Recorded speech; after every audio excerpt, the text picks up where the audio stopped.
Good morning sa ating lahat. Tayong lahat ay pinagpala po ba ng ating Panginoon? Amen. God is good and all the time. Amen. At hindi po tayo magsasawa sa pagpapaalala sa bawat isa, maging sa mga sumusubaybay sa amin ay good morning o sa inyo.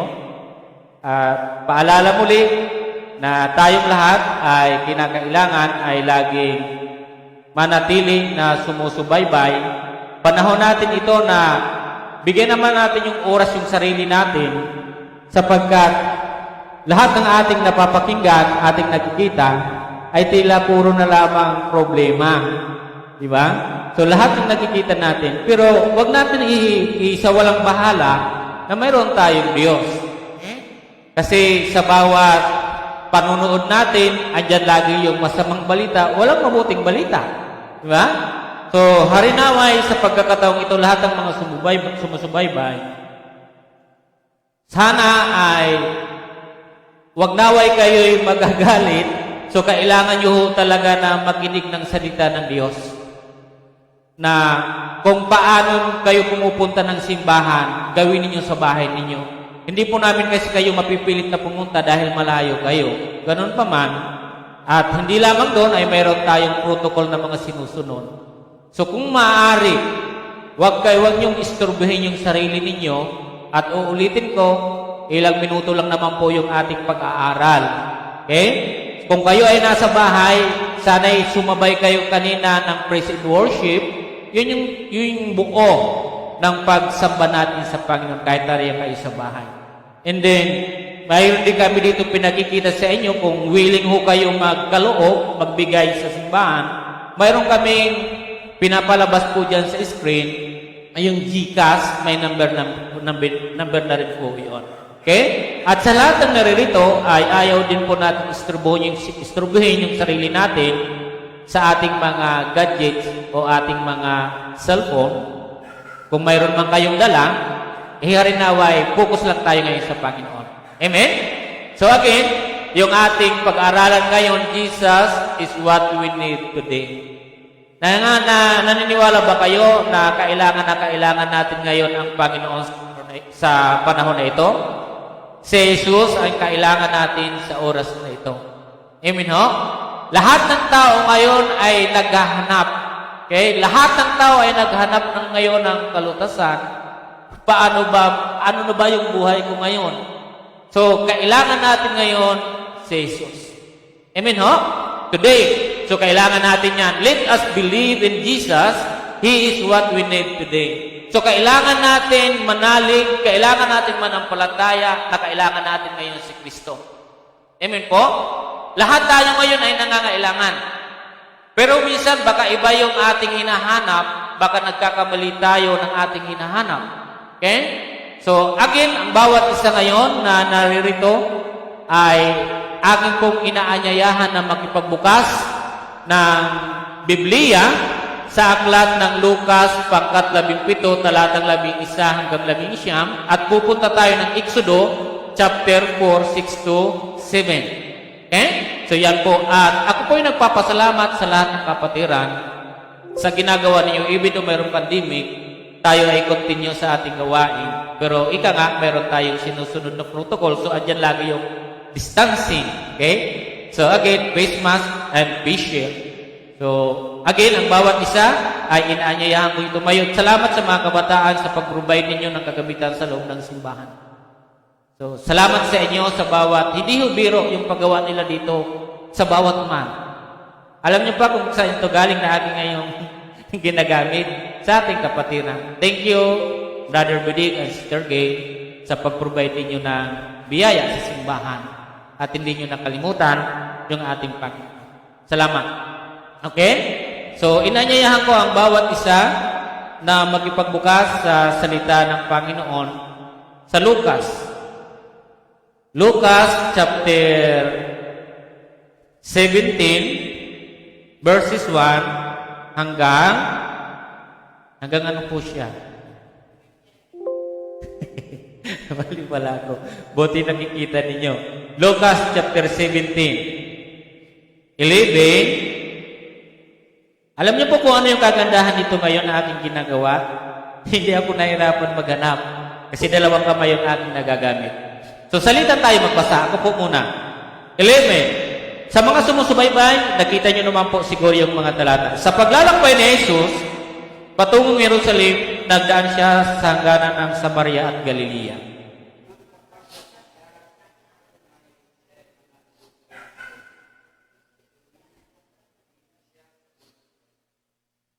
Talatang 13, at humiyaw ng Jesus, Panginoon, mahabag po kayo sa amin.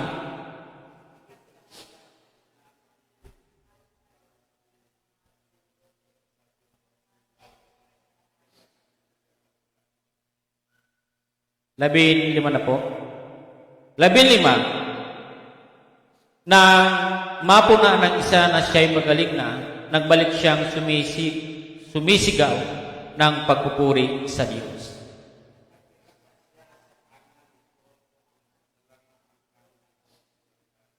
Labimpito, hindi ba 10 ang gumaling? Tanong ni Jesus. Nasaan ang siyam?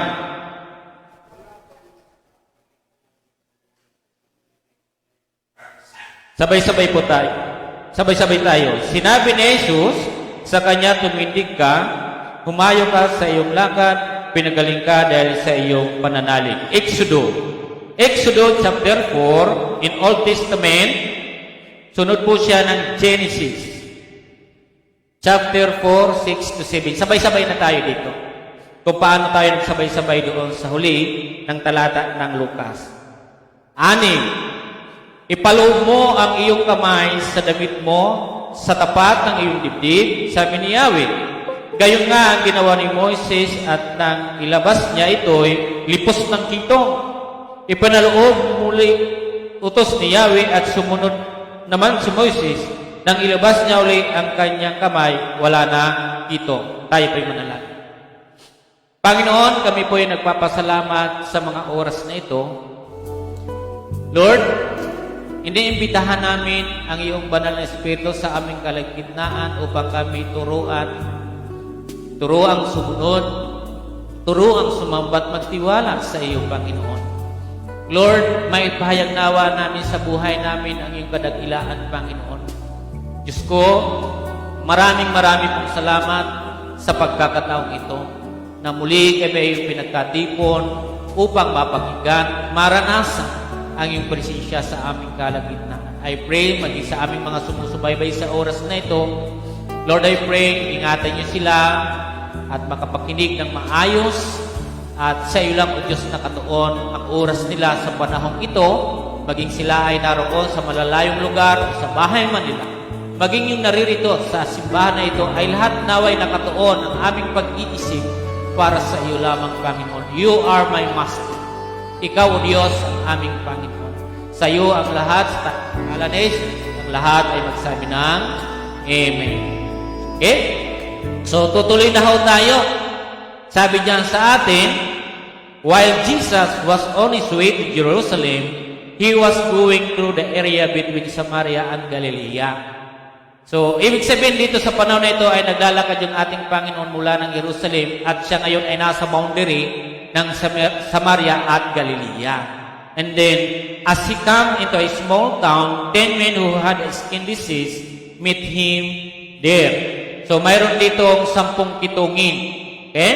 Then, they did not come close to Jesus. So, may distansya po. Kung paano mayroon tayo ngayong social distancing, sa panahon dito na ating nabasa, mayroon na pong distansya. Okay? Titingnan natin bakit mayroong distansya. Okay? Then sabi niyan, then man called to him Jesus, Master. Pag Master po, iba po yun ha. Pag Master na po yung pag-uusapan natin, iba na po yun. Pag Master ho. Okay? Then sabi, mamaya, babalikan natin yan. And have mercy on us. When Jesus saw the man, he said, Go and show yourself to the priest. As the 10 men were going, they were healed. When one of them saw that he was healed, he went back to Jesus, praising God in loud voice. Then he bowed down at Jesus' feet and thanked him. And this man was Samaritan. Jesus said, weren't 10 men healed? Where are the other men? 9. Is the Samaritan the only one who came back to thank God? Then Jesus said to him, stand up and go on your way. You will healed because you believe. I am gentle and humble in spirit. Ay, wala na ito. Bakit nakasabay ito? 30. Okay. Exodus. Then the Lord said to Moses, put your hand inside of your coat. So Moses his hand inside his coat. When he took it out, it was white with a skin disease. Okay? Then he said, now put your hand inside your coat again. So binalik niya ulit. So Moses put his hand inside his coat again. When he took it out, his hand was healthy again, like the rest of his skin. Okay? Sa panahon ito, puntahan muna natin si kay Lucas. Sabi natin doon kanina ay nasa boundary po siya ng Samaria at Galilea. Sa pagkakataon na yun, ay dumaan doon yung Panginoong Hesus. Ayon sa ating nabasa. Ngayon, andun naman yung 10 kitungin. Tama? Sa panahon na yon at sa panahon natin ngayon, iba yung distancing. Ano yung ibig ko pong sabihin? May kahit wala sakit. Nakuha niyo po ba? Wala ho tayong sakit ngayon, pero mayroon tayong distancing. Sa panahon na ito, kung inyong papansinin, sabi ho riyan, as he came into a small town, 10 men who had a skin disease met him there. When Jesus saw the man, he said, go, ulitin ko, they did not come close to Jesus. Hindi po, malayo. Hindi 2 meter, malayo-layo po siya. Why? Bakit po malayo? Sapagkat ang sakit ng 10 ito ay nakakahawa. Tingnan yung distancing nyo ngayon, nakakahawa ba yung kapatid ninyo? Kasi wala naman kayo sakit, pero mayroon tayo distansya. Dito sa panahon na ito, mayroong sakit lamang yung mayroong kang distansya.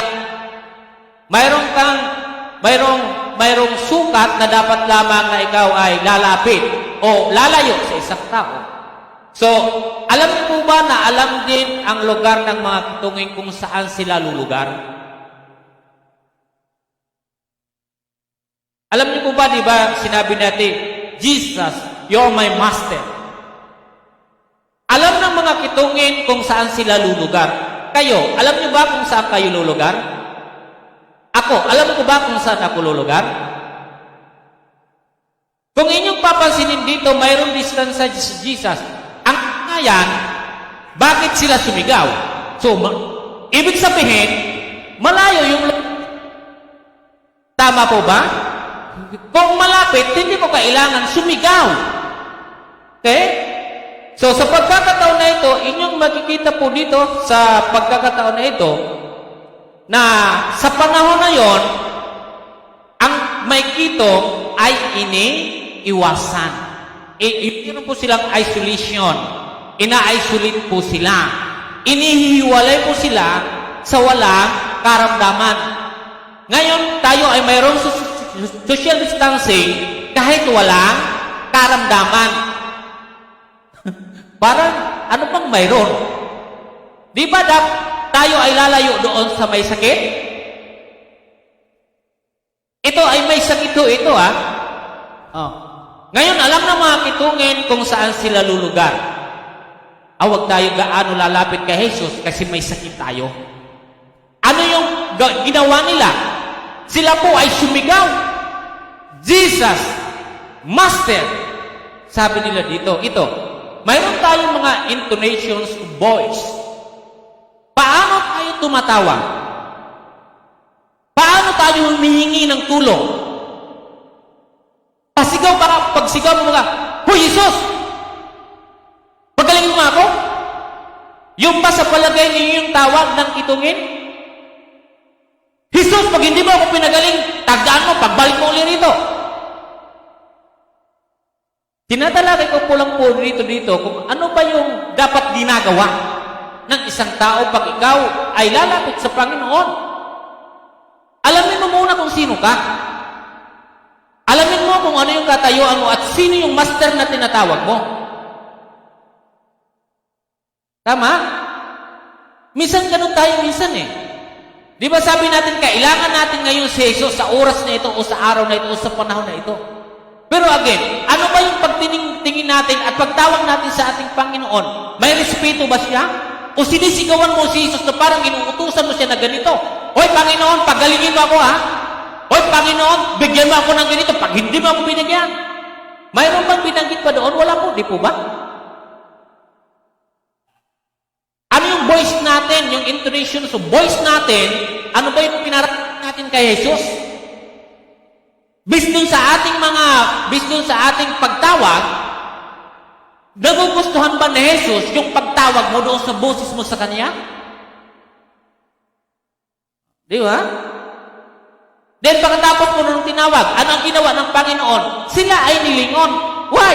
Kung ang kadugtog po dyan, sabi dyan, Jesus, mahabag po kayo sa amin. So, ibig sabihin, andun yung kailang pagtatawag, hindi napapansin na andun yung pagmamakaawa. Mayroon pa akong minsan dyan sa kalsada na ang sabi niya sa akin, pahingi po ako 10 piso. Mayroong puta dyan sa kubyo. Oh. Minsan may humingi din dyan sa akin, may humingi na hindi ko binigyan, nagalit siya. Alam niyo po yung badyaw? Di ba yung badyaw dyan? Minsan, pag bigay sa kanila, nagagalit din sila. Nakaranas na kayo ng ganon? Oo, nangungurat sila. Oh, yung trabaho nila, lalo na pag sasakyan, sa loob ng sasakyan, pag yung sobre walang nakuha, nagagalit din sila. Oo, may kurot na kasama. Oh, di ba? Pero kung yung papansinin mo ito na ating tinatalakay dito, iba po yung sitwasyon nila dito. Kung ikaw ay tumatawag master, pag sinabing master, isipin mo yung master. Pag sinabing master, sa'yo nangungunahan sa'yo. Bakit mo tinawag siya ng master? Nagpapasakop ka sa kanya and then willing to surrender your life to Him. Yun sinasabing master. Yun itong master ko, pagagalingin ako ng master ko. Yun yung loob ng isip ng 10 kitungin. Ito yung master ko. Ito yung alam kong master. Perfect siya. Master ko siya. Kaya sila'y tumawag kay Jesus. Pag sabing Panginoon may master, tiniwala mo yung buhay mo at binigay mo sa Panginoon sapagkat master mo siya. Pag sinabi master, perfect. Tama mo ba? Pag sinabing perfect siya, may magagawa siya sa'yo. Dahil master mo siya. Amen, no? Pag ikaw ay magsabi ng master, perfect po siya. Nakakataas siya sa'yo at lahat ng bagay ay pwede niyang gawin. Di ba? Yan po yan dito sa Lucas na ating binasa. Okay? So kung inyong papansinin doon sa Exodo, nung panahon na yon ay inutusan na rin po si Moses na pumunta doon sa Ehipto para yung mga aliping Israelita ay ilabas. Pero sabi ni Moses, paano? Kung hindi naman sumunod sa akin yung mga alip, yung mga Israelita, ihagis mo yung tungkod. Sabi ng Panginoon, ihagis mo yung tungkod. Pag hinagis yung tungkod, ano nangyayari? Yan ay magiging ahas. So maraming ahas ngayon. Diba? Dito natin nakita na akala natin walang ahas. Akala natin ay nasa gubat. Pero yung ahas ngayon ay naririto na sa bayan. Sa City of Manila. Sa City of Metro Manila. City of sa bawat part ng Pilipinas, napakarami ahas. At hindi lang ahas, tinagurian pa mga buwaya. Di ba? Mga buwaya. So, bakit ko po ito ipinapaalam sa inyo? Sa panahon ni Jesus at panahon nun, mayroon na itong. Tama po ba? Sabi ng Panginoon, sige Moses, kung hindi maniwala sa iyo, ipasok mo ang iyong kamay sa loob ng iyong kasuotan. Nung pinasok ni Moses, nung nilabas na yung kamay, ay nagkaroon po siya ng skin disease. Okay? So, puti. Then patapos nung sabi, sige, ibalik mo uli. Nung ibinalik po uli yun ni Moses, ang nangyari po, nung kanyang pagtingin, ay nawala na yung kitong, bumalik yung kanyang balat, parehas ng kanyang dating balat. Okay? So, noon pa man, ang Diyos ay nagpapagaling na. Maging pagdating po dito kay Jesus, siya ay nagpapagaling na rin talaga. Okay? So, ito nga, ito ho dito sa inyo, kung inyong papansin at titingnan, sabi dito ng 10 kitungin, Panginoon, pwede ba na kahabagan niyo kami? Ito yung words ngayon na dapat natin tinatawag sa Panginoon. Pero tingnan po ninyo yung mga tao ngayon. Humihingi ba talaga tayo ng habag sa Diyos? Humihingi ba talaga tayo ng mercy? Humihingi ba talaga tayo ng awa sa Diyos sa nangyayari sa atin ngayon? Ito lang naman yung hinahanap ng Diyos na tao eh. At sisigaw-sigawan na lang natin ang Panginoon kung ano yung gusto natin mangyari sa buhay natin. Tingnan niyo ito mga kapatid. Ang mga may sakit at may mga pangangailangan, pumunta sila sa malalapitan. Pero pag nalapitan na nila at nakuha na yung kailangan nila, iiwanan na nila sapagkat nakuha na nila ang kailangan nila. Yun yung hindi maganda sa tao eh. Kilala ka lang dahil may pangangailangan siya sa iyo. Pero hindi ka nakilala kung nakuha na ang pangangailangan sa iyo. Ang hirap, di ba? Kaya ang hirap maghanap ng kaibigan eh. Ang hirap maghanap ng totoong kaibigan. Tingnan niyo po itong ating binabasa dito. Akat, kasama mo ngayon ay puro mong kaibigan, pero pagdating ng araw, masusukat ninyo yan. Di ba? Ano po yung ginawa ng mga kitungin? Lord, mahabag po kayo sa amin. Di ba? Dahil may kailangan sila. Ano yung kailangan nila? Kagalingan sa nakakahiya, kapansanan, o sakit. Pinagdidirian ng tao. Yung kanilang sakit. At hindi sila pwedeng makahalo sa tao. Ang nakakahiya. Pagtatabuyan sila. Ang hirap po pag ikaw ay rejected person. Di ba? Out of place ka. Hindi mo kaya pumunta doon sa mga tao sapagkat mayroon kang ganitong itsura. So, kailangan ko yung master. Kailangan ko si Jesus. At again, alam nyo, ito yung pagkakataon na dapat nilang gawin. Itong pagkakataon na ito. Di ba? Ito yung opportunity na hindi dapat nilang palagpasin. Sa oras na dumaan si Jesus at hindi nila tinawag, lagpas yung opportunity nila. Di ba? Wala na. Kaya hindi nila yung pinalagpas. Gagawin nila ng lahat kahit malayo po, tatawagin nila. Ito yung panahon na ito, huwag natin palalagpasin. Tatawagin si Jesus at humingi tayo ng awa. Amen po ba? So lahat tayo. Kanyang papansinin na yan. Hanggang sa dumating yung punto. Sabi ng Panginoon, nasaan yung siyam? Di ba 10 kayo? Bakit isa lang yung bumalik? Samaritan pa. Di ba? So sabi niya, nasaan? Minsan, yung tao, sinabi ko na ho sa inyo, pag mayroon siyang pangangailangan, pag nakuha niya na, aalis na siya. Huwag niyong ugaliin yon. Bilang mga Kristiyano, huwag niyong ugaliin yon. Minsan kung kayo ay pumunta ng simbahan at gumaling kayo at nakuha ninyo yung pangangailangan ninyo, dapat bumalik kayo ron. Hindi yung iiwanan nyo na sapagkat nakuha nyo na yung gusto nyo sa simbahan. Hindi ganun eh. Amen, no? Kaya inyong makikita dito yung personalidad ng isang tao na tumatak sa puso niya yung ginawa ng Diyos sa kanya. Kaysa sa siyam na may ginagawa ang Panginoon, pero makita ninyong pagkakaiba ng siyam at sa isa. Di ba? Yung siyam, ang hangad lang talaga nila ay gumaling. Subalit, hangad din ng isa, pero pagkagaling niya po ay bumalik po siya kay Jesus. Ano pa yung sinabi po dito ng Panginoon? Jesus, pasuri kayo sa mga saserdote, sa priest. Sapagkat nung panahon na yun talaga ang ginagawa. Even the Old Testament, ganun talaga yung ginagawa. Even sa Leviticus, sapagkat yung the book of Leviticus ay sa kalinisan. Makikita nyo dun yung aking mga binabanggit mamaya. Okay? So lahat tayo, itong pinakikita po dito ng ating Panginoon sa ating tinatalakay, sabi diyan, God is the real answer. Jesus is what we need today. Kailangan natin siya sa araw na ito, sa panahon na ito. Let us believe in Jesus. He is what we need today. Okay? So, tuloy tayo. So, nakita nyo na ha?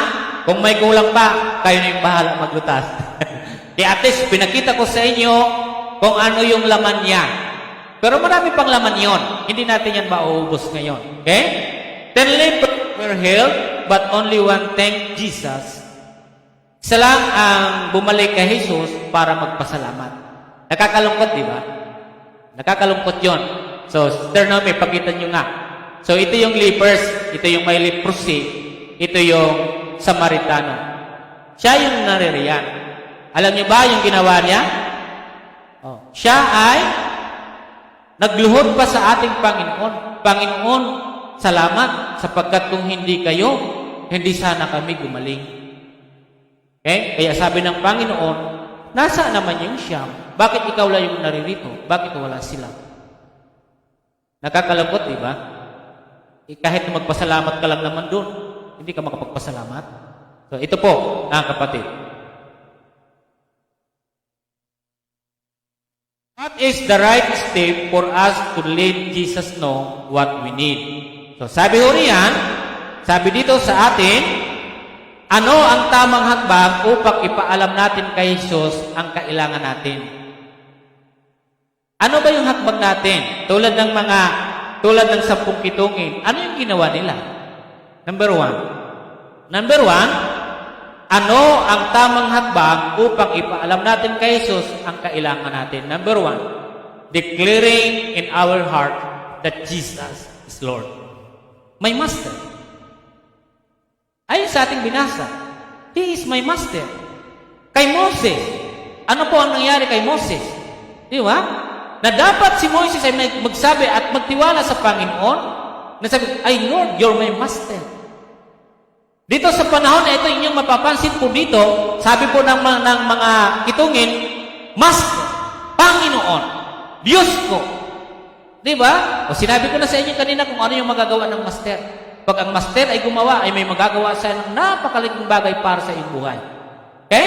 And then, sabi ko riyan, ipahayag o pagdideklara sa ating mga puso na si Jesus ay Panginoon. O basahin natin yung 12:13. O anong sinabi sa 13? Sa 12 hanggang 13, as he came into a small town, 10 men who had skin disease met him there. They did not come close to Jesus, but called to him, Jesus, Master. Okay? So, sabi diyan. So, putol ho yan dyan. Ang pangalawa, andun na po sa pangalawa. So, sa bawat isa, okay, so sa bawat isa, inyong papansinin dito na kinakailangan yung pagdideklara sa pangalan ng ating Panginoong Hesus. Amen, no? So, sinabi ko sa inyo kanina, tinawag nilang Master Jesus sapagkat yun yung alam at lunas lamang sa kanilang sakit. Yung kagalingan nila, kailangan nila yun. Sa panahon natin ay gayon din. Okay? So, kagalingan yung kailangan natin lalo na sa mga nagkakakubid ngayon. Subalit, sino po yung tinatawag ng mga nagkakakubid? Sino tinatawag? Nagpipilian pa nga, di ba? Pfizer. Ay, pag may Pfizer ka, okay na ako. Moderna, di ba? Uy, okay na yung Moderna. AstraZeneca. Ano pa? Sinovac. Ano pa? Parmalee. Parmalee ba? Di ba may isa pa? Ano yung isa? Hindi yung Parmalee. AstraZeneca. Hindi Parmalee.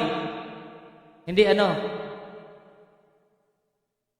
May isa pa kasama ng Sinovac eh. Okay? So, hayaan natin yan. Ay, magpa-Pfizer ako ngayon. Kasi sigurado kapag ligtas ka dyan sa Pfizer. Pero hindi ko kayo hayaan dyan. Ay hindi ko kayo sinasabing tututulan, hindi. Pero ang lahat ng ito, lahat naman ng mga tao ay ginagamit ng Panginoon dito. Di ba? Okay. Kung gusto nyo magpa-Sinovac at magpa-Pfizer, do it. Okay?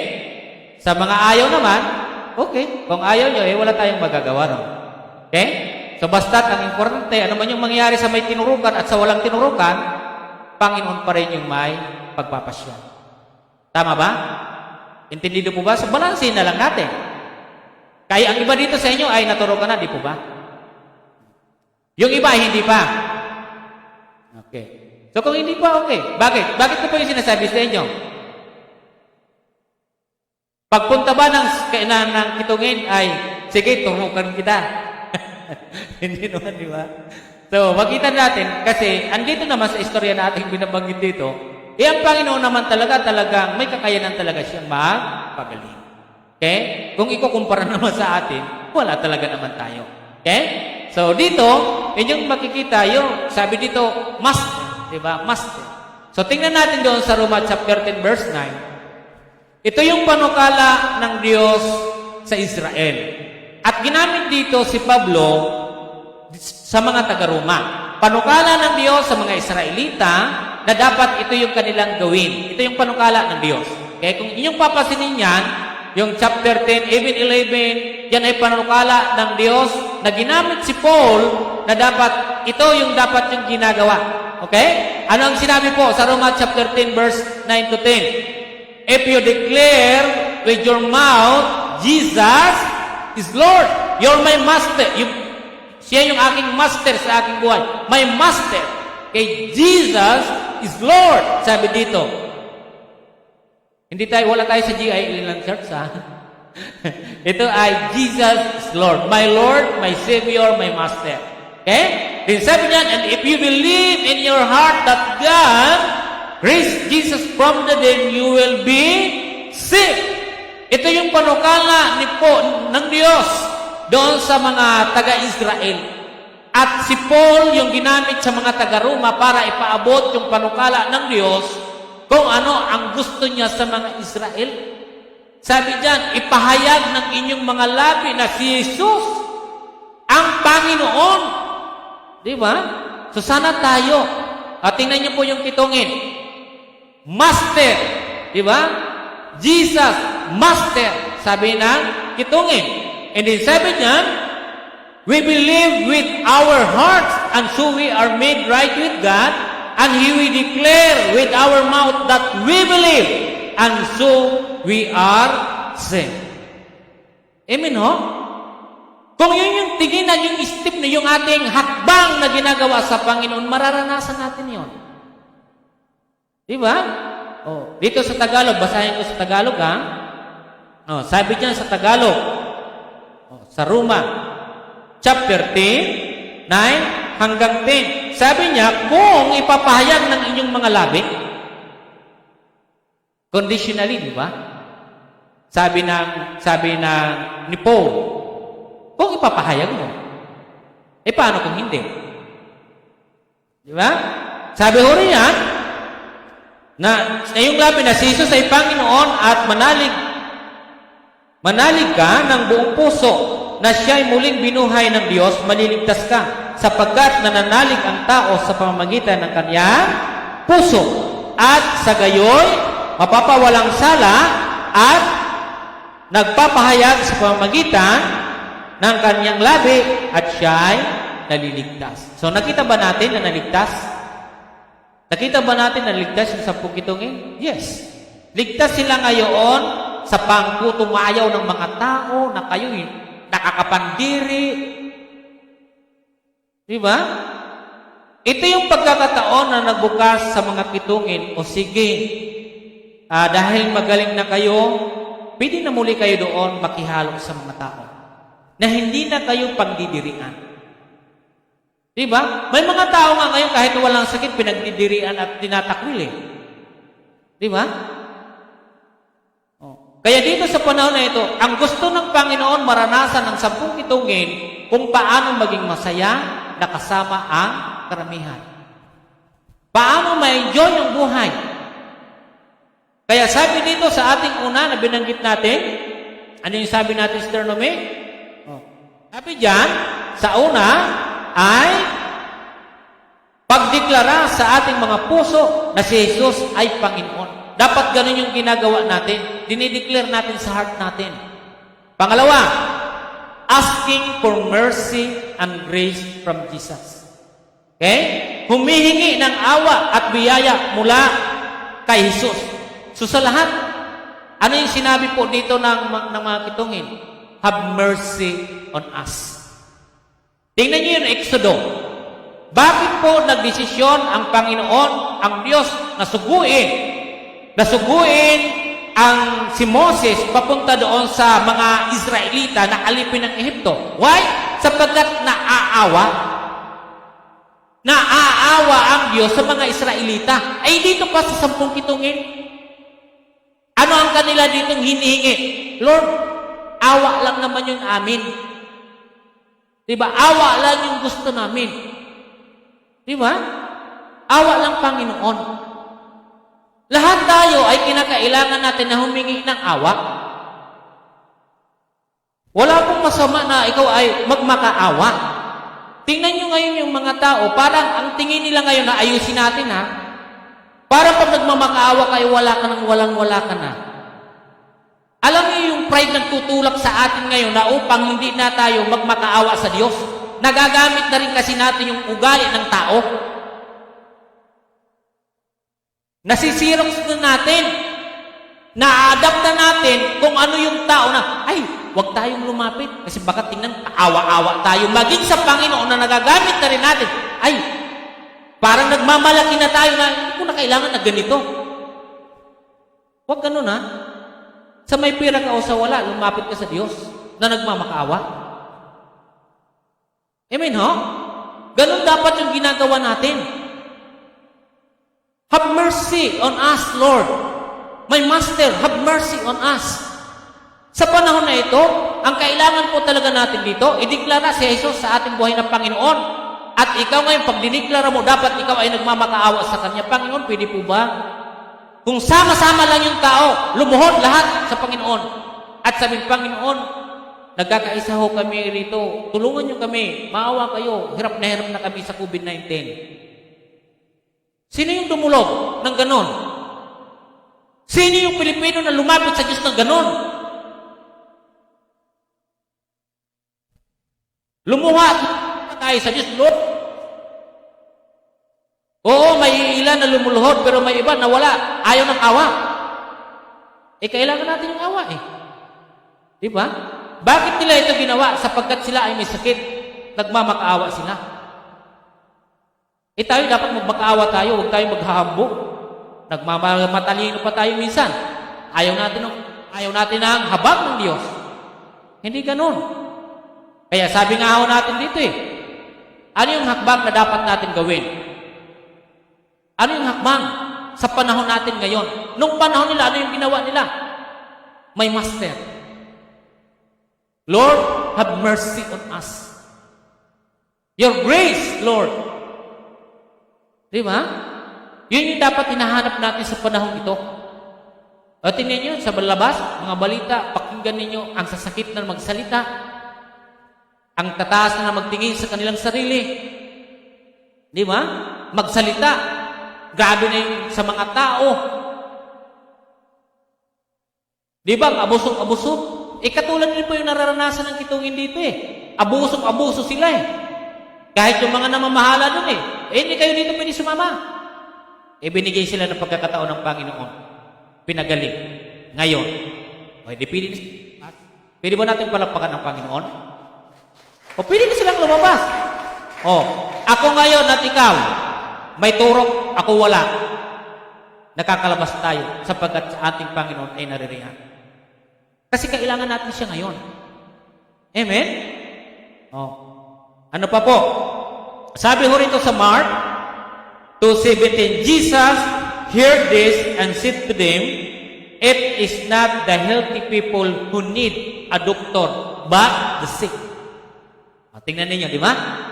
Sino ang lumalapit sa doktor? Sino po? Yung may sakit.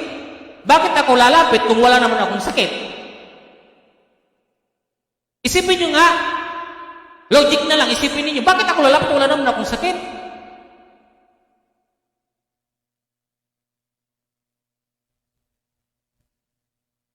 No, sabi ho rito, sabi dito sa atin, Mark chapter 2:17. Mark chapter 2:17, ito ang kanyang sinasabi. Sabi ho dito, Mark chapter 2:17. O sabi niya, hindi nangangailangan ng manggagamot ang walang sakit, kundi ang may sakit. O sabi dito. Okay. Sa panahon ito na nangyari, itong mga Parisiyo at ang Escriba, pinulaan dito kasi si Jesus. Inapakinggan ni Jesus. Sabi, ito si Jesus, nakikisalo doon sa mga makasalanan. Nakita ng mga Parisiyo, napakinggan ni Jesus. Ano sinabi ni Jesus? Yung mga may sakit, nangangailangan ng doktor. Pero yung mga walang sakit, hindi kailangan ng doktor. Hindi nila kailangan si Jesus. Sapagkat tinuturing nila yung sarili nila bilang Parisiyo at Escriba na wala silang sakit. Diba? Mga tao na mga mapagmalaki sa sarili, na walang kasalanan sa kanilang sarili. Ito yung Parisiyo at Escriba. Diba? Tao na mga perfect na tao. Sabi ni Jesus, pumarito ako dito, yung sinabi yung dulo ho dito ng ating binabasa, na parito ako upang tawagin ang mga makasalanan, hindi ang mga banal. O ngayon, kung banal kayo, hindi ko kayo tinatawag. Ang aking tinatawag kayo, yung mga kasalanan. Yung pala yung sarili ninyo, yung mga banal pala kayo hindi kayo ang tinatawag ko. Ang tinatawag ko yung mga taong makasalanan. Ang tinatawag ko yung may karamdaman. Kung wala kang karamdaman, hindi kita tinatawag. Amen po ba? Yung mga kasalanan, yung mga may sakit, yung may mga karamdaman, yung na nakalalapit sa Diyos upang magpakababa, humingi ng awa. Pero yung mga taong walang sakit, wala yun. Nag-i-enjoy sa buhay. Yung Parisiyo at Escriba. Tingnan yung binabasa ko po, Huwag kayong magkakamali na hindi nyo tingnan. Baka sabihin ninyo, hindi yung kinikwento ko po ay yung mismo. Okay? Tingnan nyo yan hanggang sa 15 pababa. Yung 15 pababa yan, yung tinutukoy ko diyan. Yung mga Parisiyo, nilalagay nila yung sarili nila na wala silang sakit. O yung mga Escriba, nilalagay nila. Pero tingnan nyo po. Salamat kasi komportable ako magsalita na ipapaliwanag ko ng maayos. Salamat. At tingnan nyo ninyo, di ba? So makikita natin, ang tao na nangangailangan ng doktor ay ang yaong mayroong karamdaman. So ngayon, yung mga kitungin, yung mga Israelita maging sa panahon ni Moses, sino yung nangangailangan? Di ba? Yung taong kailangan si Jesus. Kailangan niyo ba si Jesus? Kailangan niyo ba? Ako kailangan ko Sa araw-araw ng buhay ko, bawat minuto at bawat araw, bawat oras at minuto, kailangan ko si Jesus. Sana kailangan niyo rin. Kailangan natin siya ngayon. Amen? Pag sinabi mo, may master, tutulungan ka niya. Okay? So, pangatlo, let us worship Jesus with gratitude. Ito yung maganda naman sa mga tao pag may ginawa ang Diyos sa kanya. Yung utang na loob yung pagtanaw ng utang na loob sa ginawa ng Diyos sa iyo. Kaya sabi diyan, sambahin natin si Jesus ng may pasasalamat. Di ba? So pag ginawaan ka naman ng Panginoon, bakit hindi mo naman siya sambahin? Di ba? So ano yung sinabi ho rito? Praising God in a loud voice. Hindi biro yung dito loud voice. Ibig sabihin talagang umiiyak siya sa Panginoon. Lord, Lord, Lord, salamat talaga, salamat. Yung nararamdaman niyo ba yung may dumating sa iyo na grasya, na di sukat mo akalain na dadating sa iyo, at napalundag at napasigaw ka, at nasampal mo yung nanay mo? Dahil sa sobrang tuwa mo, di ba? Sino yung nakaranas na ngayon? Pag dumating, parang nabigla ka na, nahalik-halikan mo yung tatay mo, yung papa, yung mama mo, dahil sa sobrang kagalakan. Ito yung nangyari ho dito. Loud voice. Hindi biro yung sinabi niya dito. Yung kanyang pagpapasalamat. Hindi yung pumunta lang, uy, salamat na Panginoon na ganito. Hindi ganun yung ginawa dito na itungin. Okay, and then sabi niya, then he bowed down at Jesus' feet and thanked him. And this man was Samaritan. Diba? Hap ito. Kalahati Hudyo. Kalahati Hintil. Siya pa yung bumalik kaysa purong Hudyo. Sa maliwanag na kung tutuusin yung Israelita, dapat sila yung bumalik sapagkat sila yung purong Hudyo. Pero ito pang hap, parang hap Pilipino, hap Amerikano. Pero yung purong Pilipino, hindi yung pumunta. O yung purong, hindi, kundi yung hap pa yung pumunta sa Panginoon at nagpasalamat. Nakakahiya naman. At nagsasabi ka, ako ay anak ng Diyos, ako ay lahi ni Abraham. Bakit hindi ka nagpasalamat? Diba? And then sabi ho rito, sa atin, and then sabi, Jesus said, where 10 men held? Where are the other 9? Is this Samaritan the only one who came back to thank God? Nagtanong na dito si Jesus Alam niyo ba, yung bawat ginagawa sa atin ng Panginoon ay nagtatanong sa iyo, anak, natanggap mo na ba yung hinihingi mo? Opo. Anong response mo? Opo. Pasalamat ka naman. Diba? Sambahin natin ang Diyos na may papasalamat. Okay? Tingnan niyo yung iba. Pag nagpapasalamat, may dala pa sila sa Panginoon. Sa ginawa ng Diyos sa Kanya. Tingnan niyo po ito. Sabi dito Matthew 8:4. Then Jesus said to him, don't tell anyone about this, but go and show yourself to the priest and offer the gift. Nang panahon na ito ay mayroong isang kitungin. Isa. Sabi dito, sa iyong kalooban, Panginoon, gumaling ako. Sabi ng isang kitungin. Hindi sa kagustuhan ko. Oo, gusto kong gumaling. Tama ba? Magkaiba din ha? Gusto kong gumaling. Pero sabi po nito ng isang kitungin, sabi niya, na gumaling ako sa pagpapasal ninyo, Panginoon, sa iyong sariling kalooban. Alam niyo po yung nangyari? Gumaling yung isang kitungin. At ito ang sinabi, pumunta ka sa sacerdote at magpasuri ka, magdala ka ng handog. Minsan may ginagawa na sa atin ang Panginoon na napakadakilang bagay sa atin, pero napakakuripot natin. Di ba? Yun yung nakakalungkot sa tao Gusto lang natin gawan tayo ng Panginoon, pero ayaw mo namang gawan ng Diyos. Gusto mong gawan ka ng Panginoon lagi ng ganito, parang makasarili tayo Hangad lang natin na, Lord, sige, bigyan mo ako ng bigyan. Pero pag ang Diyos naman, ay ayaw naman natin bigyan. Di ba? Kung may ginawa sa iyo ang Diyos, ipakita mo rin na may gagawin ka sa Kanya. Sabi dito, pumunta ka dito. Ito yung utos ni Moses. Anong sinabi ni Jesus? Hindi po siya naglabag sa batas noong paman. Ang sabi ni Jesus, sige, kung magaling ka na, magpasuri ka doon sa priest sapagkat sila yung may katungkulan para suriin kayo kung magaling na. Di ba? So, ito po yung nangyari ho rito. Sabi dito, sambahin natin si Jesus. Sabi dito na siya gumaling. And then sabi na sige, magpasuri ka. Pero ito sa 10 kitungin, inyong makikita dito, hindi pa po sila nakakarating doon na sabi na sige, magpasuri kayo. Ano po yung nangyari? Sa daan pa lang, gumaling na yung 10. Ano ang nangyari po? Hindi na po pumunta ng priest yung isa, kundi tumuloy na kay Jesus. Bakit po? Si Jesus ay sacerdote rin. Priest din si Jesus. Na pinirisuriin.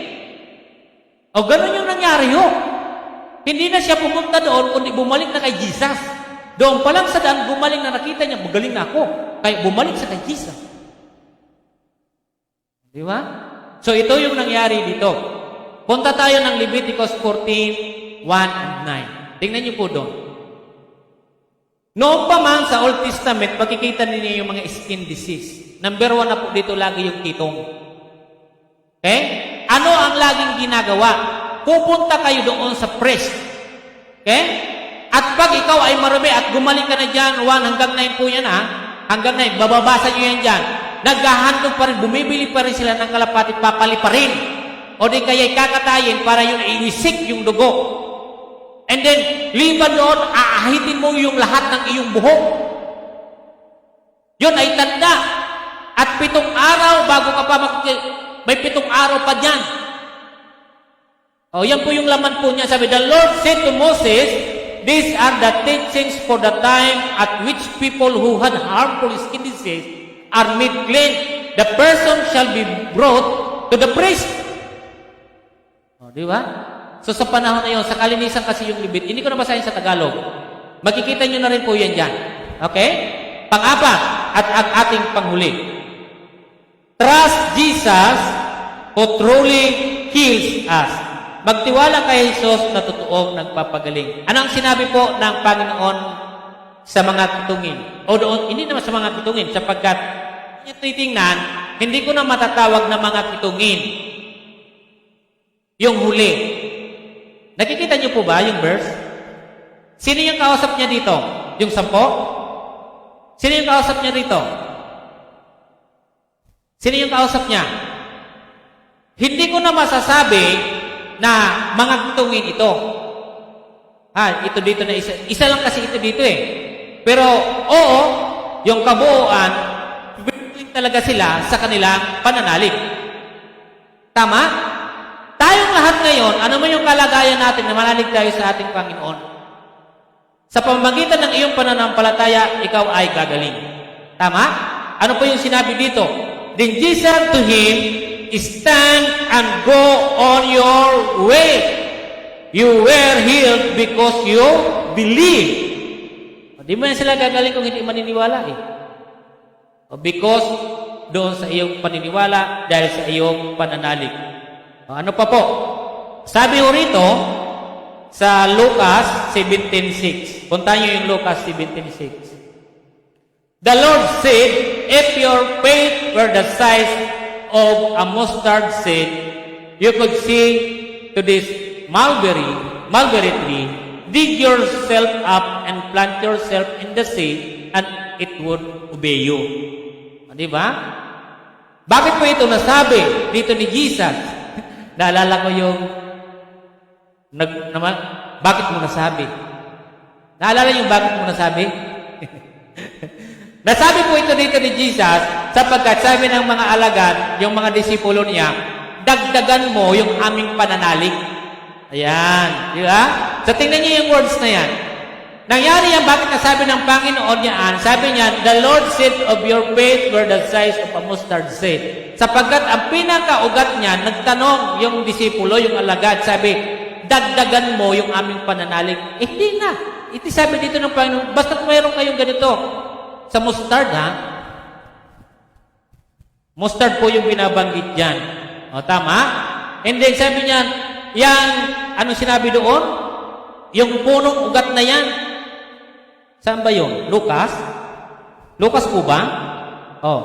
Sabi diyan, tumugon ang Panginoon kung maging sinlaki man lamang ng butil ang mustasa ng iyong pananalig sa Diyos, masasabi ninyo sa puno ng sikumurong ito, mabunot ka at maitanim sa dagat at tatalimas sa iyo. Tingnan niyo yung nangyari. Naniwala sila. Okay? So, panghuli, reminders of God's Word. Ano ba yung reminders dito sa atin? Dito po, get up and go on your way. What does this mean to us now?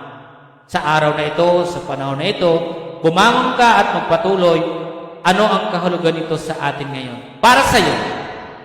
Mayroon akong kahulugan dito at mayroon kayong kahulugan.